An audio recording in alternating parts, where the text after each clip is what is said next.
ఏపీలో అధికార కూటమి వర్సెస్ వైసీపీ పంచాయతీ ఢిల్లీకి షిఫ్ట్ అవుతోంది. రేపటి నుంచి పార్లమెంట్ సమావేశాలు ఉండడంతో రాష్ట్ర పరిస్థితులపై ఢిల్లీ వేదికగా నిరసనలకు వైసీపీ ప్లాన్ చేసింది. ఏపీలో జరుగుతున్న హత్యలు, దాడులపై పార్లమెంట్లో గళమెత్తాలని వైసీపీ ఎంపీలకు సూచించారు ఆ పార్టీ అధినేత జగన్. సోమవారం అసెంబ్లీలో నిరసన, మంగళవారం పార్లమెంటులో ఉభయ సభల్లో నిరసన, బుధవారం జంతర్ మంతర్ వద్ద ఆందోళన, గురువారం నుంచి ఏపీ దారుణాలను పార్లమెంట్లో ఎండగట్టేలా కార్యాచరణ. ఏపీ పరిస్థితులపై ఢిల్లీ వేదికగా వైసీపీ నిరసనలు. ఏపీలో జరుగుతున్న హత్యలు, దాడులు, హింసాత్మక ఘటనలపై పార్లమెంట్లో గళమెత్తాలని పార్టీ ఎంపీలకు పిలుపునిచ్చారు వైసీపీ అధినేత వైఎస్ జగన్. పార్లమెంట్లో అనుసరించాల్సిన వ్యూహాలపై వైసీపీ ఎంపీలకు దిశానిర్దేశం చేశారు జగన్. ఉభయ సభల్లో ఏ విధంగా వ్యవహరించాలో ఎంపీలకు సూచించారు. వినుకొండ ఘటనను వైసీపీ సీరియస్ గా తీసుకుంది. అలాగే తమ పార్టీ శ్రేణులపై ఇటీవల దాడులు పెరిగిపోయాయని వైసీపీ ఆరోపిస్తోంది. ఇలాంటి పరిస్థితుల్లో ఏపీలో శాంతి భద్రతల పరిరక్షణలో ప్రభుత్వం వైఫల్యం చెందిందంటున్న వైసీపీ ఢిల్లీలో నిరసనలకు ప్లాన్ చేసింది.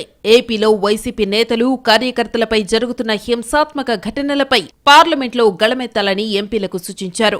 రాష్ట్రంలో రాష్ట్రపతి పాలనకు డిమాండ్ చేసి చంద్రబాబుకు గట్టిగా హెచ్చరికలు పంపాలని ఎంపీలకు దిశానిర్దేశం చేశారు. ఇక రేపటి నుంచి ఏపీలో అసెంబ్లీ సమావేశాలు ప్రారంభం కానున్నాయి. దీంతో రేపు అసెంబ్లీలో నిరసన వ్యక్తం చేయాలని వైసీపీ నిర్ణయించింది. అలాగే రేపటి నుంచి పార్లమెంటు సమావేశాలు ప్రారంభమవుతాయి. మంగళవారం పార్లమెంటు ఉభయ సభల్లో నిరసన వ్యక్తం చేయాలని వైసీపీ ఎంపీలకు జగన్ సూచించారు. అలాగే బుధవారం జంతర్ మంతర్ వద్ద నిరసన, ధర్నాను నిర్వహించనుంది. బుధవారం ఢిల్లీలో తలపెట్టిన నిరసన, ధర్నా కార్యక్రమం గురించి ఎంపీలతో జగన్ చర్చించారు.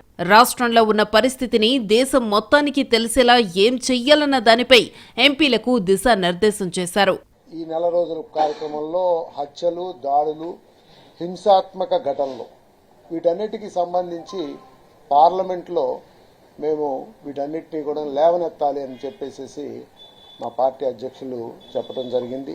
ఢిల్లీలో కూడా తప్పనిసరిగా బుధవారం దానికి సంబంధించి జరుగుతున్నటువంటి అకృత్యాలన్నింటినీ కూడాను ఎటువంటి పరిస్థితులు ఆపవలసినటువంటి బాధ్యత ఉంది అని చెప్పేసి కూడా మేము తెలియజేస్తాం. ఏపీలో జరుగుతున్న హింసాకాండపై ఫిర్యాదు చేసేందుకు రాష్ట్రపతి ద్రౌపది ముర్ము, ప్రధాని మోదీ, కేంద్ర హోంమంత్రి అమిత్ షా అపాయింట్మెంట్ కోరినట్టు ఎంపీలకు జగన్ చెప్పారు. పార్టీ తరఫున పోరాటాలు చేయకపోతే ఈ దారుణాలకు అడ్డుకట్ట పడదన్న జగన్ అసెంబ్లీ సమావేశాల్లోనూ నిరసన తెలుపుదామన్నారు. ఆ నిరసన కార్యక్రమానికి వైసీపీ ఎమ్మెల్యేలు, ఎంపీలు, ఎమ్మెల్సీలు పాల్గొనాలని ఆదేశించారు. ఈ విషయంలో తమతో కలిసి వచ్చే పార్టీలను కలుపుకుపోవాలని సూచించారు.